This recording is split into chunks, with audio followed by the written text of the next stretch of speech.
Welcome back to Blueprint. My name is Chase, and today we'll go over a bunch of different strategies you can use to take down anti-2-star, aka ring bases at Town Hall 15. Let's get right into it.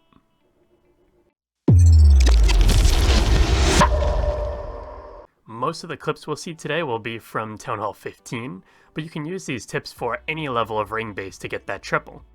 Ring bases are every Clash player's worst nightmare. One mistake could turn a good attack into a 1-star that costs your clan the war. But after watching this video, I'm sure you'll be able to triple some ring bases and maybe learn some new strategies as well. We'll start with an overview of why ring bases work so well. Ring bases are so successful because of a few things. The first is that they have a large concentration of buildings in the core that has only been amplified with the addition of the spell towers. The Invis Tower can protect the core defenses by making them all invisible and throwing off troop pathing, while the Poison and Rage Towers will add more damage onto attacking units, helping the core kill anything that comes near it. The sheer amount of damage in the core can wipe out an entire army before you even get to the centralized Town Hall, and even if you get it, the attacking troops would have to go through the Town Hall Poison to reach the other defenses, so they might perish that way too. The second strength ring bases have is their shape. The walls and defenses make rings around the core, hence the name. But if the attacker doesn't make a solid funnel, the troops will circle around the ring as the core takes them down with the stacked damage. Sounds tough, but there are weaknesses to ring base. One of those weaknesses is actually a strength we listed, which is how compact the core is. Strategies that do massive splash damage or chain damage like E-Drag's Blizzard and Super Dragons can deal a ton of damage to the core of a ring base, since the buildings are so close together. Also, a well-timed Warden ability over the core can save your troops from most of the damage. However, you need troops in the Warden Tome that can deal significant damage in order to take down those defenses before the tome wears off.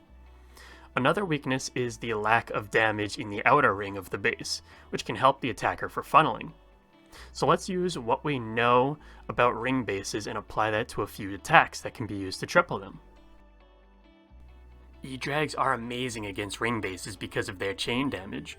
You can potentially trigger spell towers early, create really big funnels, and triple in a short amount of time, while not taking too long to plan. Step 1 is to set the funnel. Look for an area that has an exposed air defense so you can snipe it with 3 rocket loons. I use that for one side of the funnel and then my queen for the other. And I go with the queen first so that the king doesn't walk into my E-Drag path. Then I place my E-Drags down in a line and rage them up with an early tome. The early tome gets the loons deeper into the base to test for seeking air mines. Place your first rage on the side of your E-Drag group, usually the side that the heroes aren't on. The rage chain lightning will create a deep funnel so your E-Drags will bunch up to the core and you won't need a blimp. Second rage should be right after the first and is used to speed your E-Drags into the core. And now that you're near the core, look out for sweepers. Sweepers should be continuously frozen to prevent the pushback on the E-Drags. Your E-Drags won't be able to lock onto anything with the sweepers on them. Then look to freeze the highest amount of damage on your E-Drags. Usually that's the Town Hall or Monolith or Scatters. Try to get multiple buildings at once as well. Once the Town Hall is secured, start to think about your RC placement. The RC is the main cleanup and can be used in 2 ways. One is to move alongside your other heroes so that they can all tank for each other, giving them more value. Or 2, opposite your heroes and snipe it back into air defense. Although case 2 should only be used if you have some air troops left, and if there's no enemy hero on that side. This next strategy can be used with any smash troop like Titans, P.E.K.K.A, Super Bowlers, but we're going to use Super Witches since they got a new level at Town Hall 15. In this example, I start with a tomed Blizzard to the core of the base, which works incredibly well against ring bases. The Blizz can wipe out almost the entire core due to the chain damage. Just need to watch out for bomb towers and any other trap locations.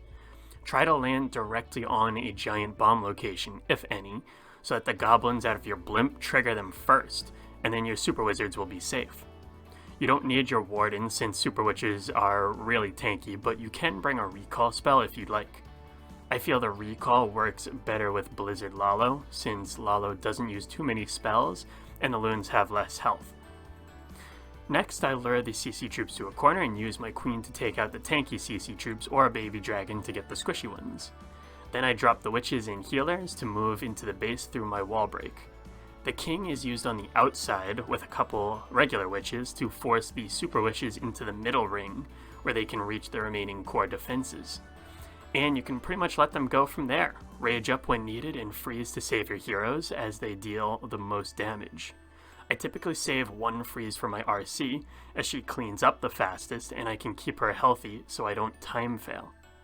You can use this concept with Blizz Lalo, where you blizzard out the core, lure the CC, Sui into the middle layer, and then Lalo around with your Sui to take out the remaining core defenses. Only difference is for Lalo you need to send out small groups to target individual defenses while your hounds are tanking. Hopefully these tips will help you get more 3 stars against ring bases, or at least help you avoid the 1 stars. Thank you so much for watching and stay tuned for more content coming soon. Use code BLUE!